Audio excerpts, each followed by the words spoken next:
Good evening. Making the headlines on Mello TV Evening News at 8. Press Association condemns attacks on journalists at PNP headquarters.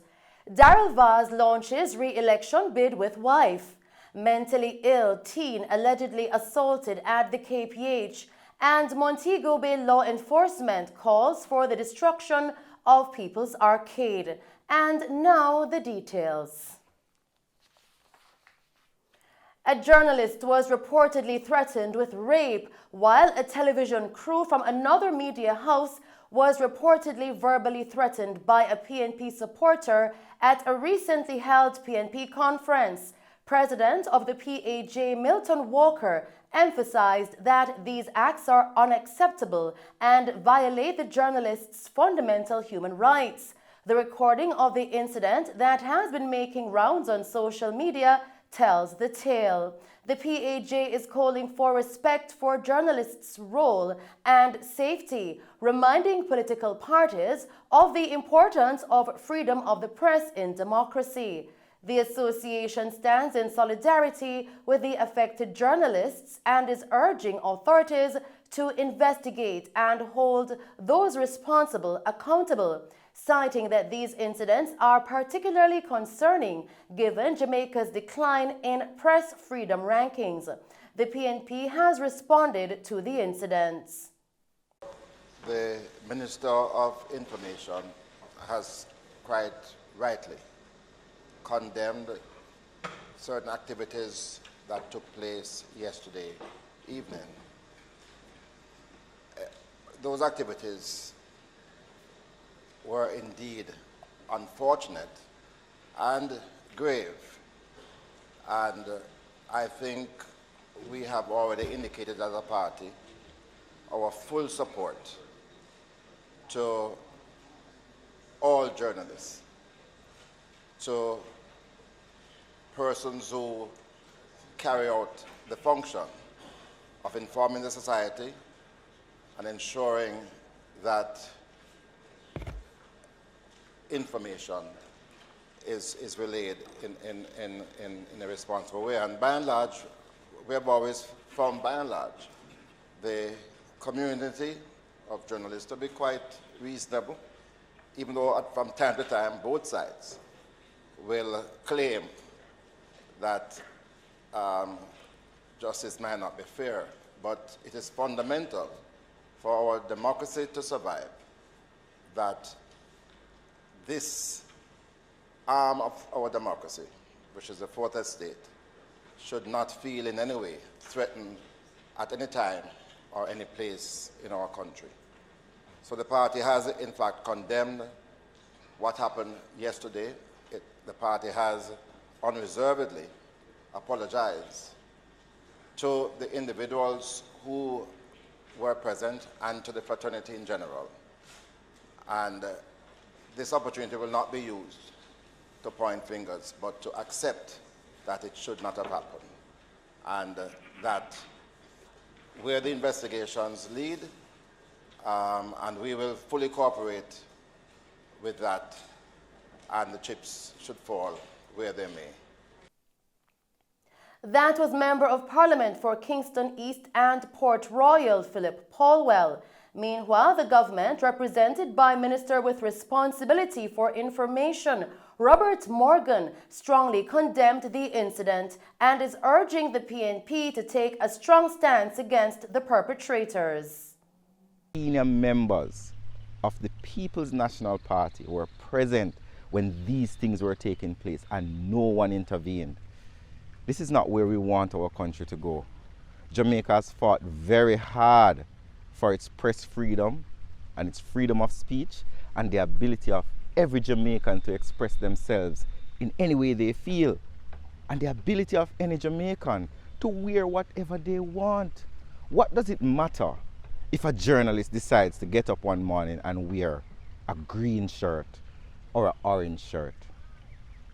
The fact that they were condemning the journalists, two of them, because they had on green, tells you the culture that exists that we need to turn our back on. And I call on the opposition spokesperson on information, who last week was very loud about press freedom and what the government needs to do. The ball is in your court. You need to speak to your colleagues about the importance of press freedom, because I can guarantee you this incident is going to have an impact on Jamaica's press freedom rankings this year. And that's not what we want. I don't believe that Donna Scott Motley wants that. I, as Minister with Responsibility, doesn't want that. And I don't think well-thinking Jamaicans and journalists want that. I think it's time for politicians, it's time for the PNP to recognize that Jamaica has changed. We're more evolved, we're more accommodating, we understand the importance of freedom of speech, of press freedom, and people being protected in doing their jobs. In other news tonight, in a bid for re-election, Member of Parliament for West Portland, Daryl Vaz has launched his campaign alongside his wife Anne-Marie Vaz, who is the current Member of Parliament for Portland Eastern. The campaign kickoff occurred during an area council meeting in the parish. Speaking at the event, Anne-Marie Vaz outlined the strength of the government. Your government has brought back Jamaica from the brinks of destruction and is moving this country forward.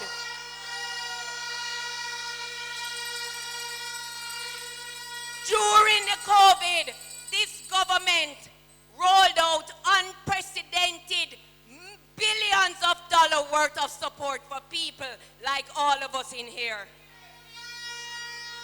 I want you to understand that the government, your Jamaica Labour Party government, is doing what many countries in this world is not accomplishing. We are stable, we are functioning, and we are growing. Minister and Member of Parliament Daryl Vaz directed criticism towards Colin Bell, a councillor candidate for the Fellowship Division in the parish, following a recent altercation involving his fellow minister Everald Warmington. And I am not a veteran like Wami. I'm not a veteran like James. I would have gone 4 terms. Then my man gone 6 and 8 and 7. So when I speak to you as a political magician. I turn around a seat that was won for 18 years. And I win it for 4 terms so far. In good times and in bad times. I see my wife come in to a situation where she had to face a by-election before she reached to where she wanted to reach. And them send the most popular man at the time in the People's National Party.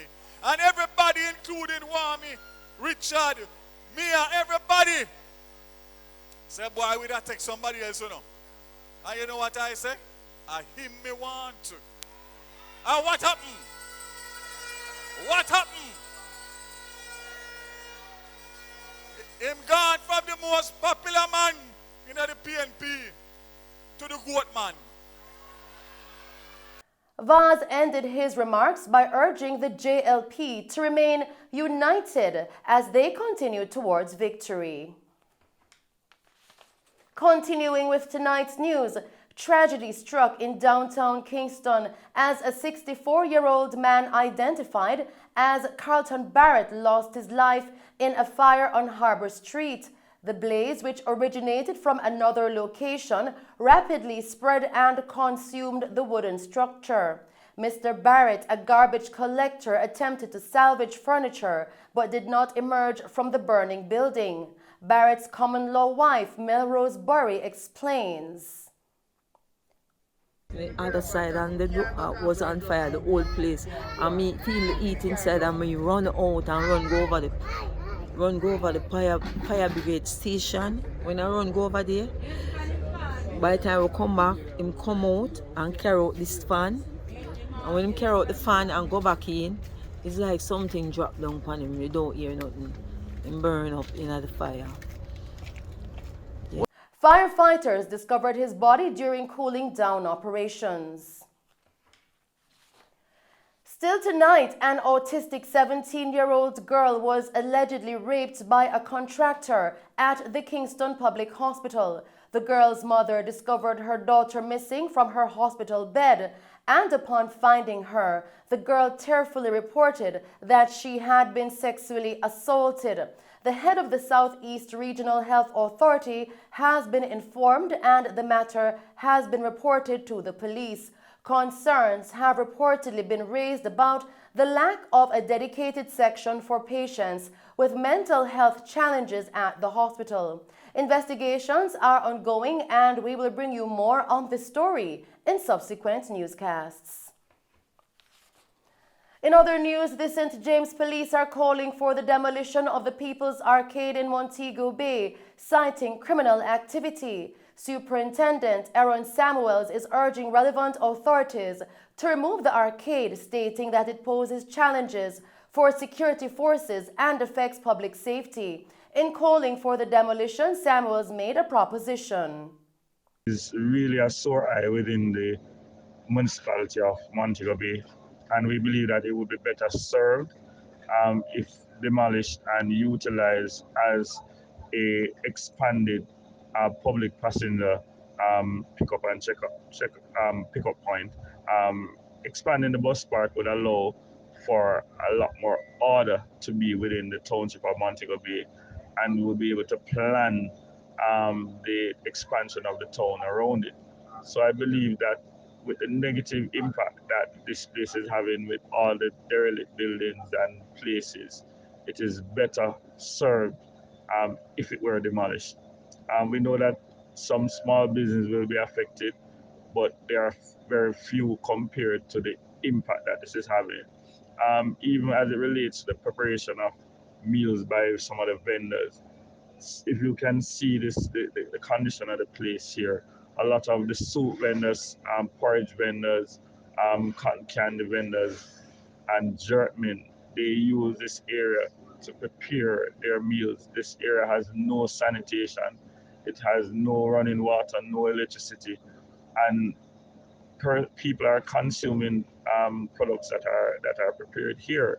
So the negative overall impact of this place cannot be underscored.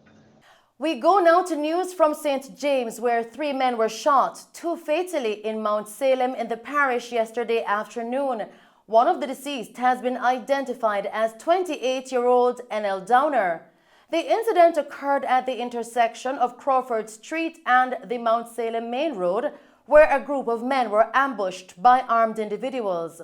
The attackers opened fire, hitting all 3 men multiple times before fleeing the scene. The police arrived and discovered the victims with gunshot wounds. Downer and another man were pronounced dead, while the third man received medical treatment and was admitted to the hospital. And in breaking news tonight, a man believed to be Menelik Young Sam, aka One and Ready, has been killed. Young Sam of Old Harbor Bay in St. Catherine and Sunset Crescent Forepath in Clarendon went viral after releasing videos on social media. Detectives assigned to the Clarendon Criminal Investigations Branch, CIB, yesterday upgraded his status from named person of interest to wanted. Young Sam was wanted for several crimes committed across the division and was considered a threat to residents and law enforcement officers in the parish.